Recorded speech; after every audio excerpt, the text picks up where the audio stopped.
একটি বাড়ি নিয়ে নেগেটিভ রিভিউ দেওয়ায় একজন ভাড়াটিকে প্রায় ৩,০০০ পাউন্ড জরিমানা করা হয়েছে। আর এই ঘটনা ঘটেছে আমেরিকার অ্যারিজোনার স্কটসডেলে। ভুক্তভোগী ব্রিটিশ নাগরিক এড্রিয়ান পল ব্ল্যাক মোল্ড আক্রান্ত একটি বাড়ি নিয়ে ইয়েল্প এবং গুগলে নেগেটিভ রিভিউ পোস্ট করার জন্য তাকে বিপুল পরিমাণে অঙ্কের জরিমানা করে ডেনালি নামে রিয়েল এস্টেট কোম্পানি। জানা গেছে অ্যারিজোনার স্কটসডেলে বাড়ি বিক্রি করার পর এড্রিয়ান পল এবং তার স্ত্রী কিছুদিনের জন্য একটি বাড়ি ভাড়া করেন।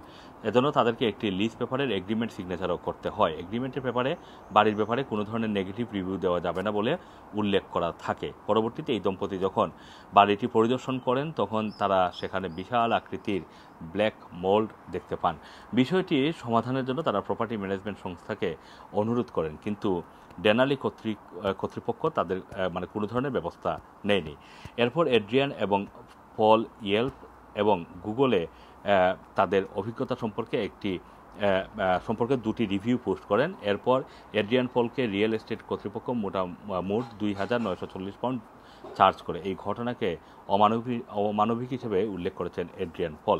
তিনি জানান, রিভিউ দেওয়ার মাধ্যমে সংশ্লিষ্ট কর্তৃপক্ষকে জবাবদিহিতার আওতায় আনা হয়, কিন্তু সঠিক সমস্যার ব্যাপারে রিভিউ দেওয়ায় তাকে বিপুল পরিমাণ অর্থ জরিমানা করা হয়েছে। এছাড়া এগ্রিমেন্ট পেপারে নেগেটিভ রিভিউ না দেওয়ার কথা উল্লেখ করা থাকলে সেটা তিনি জানতেন না।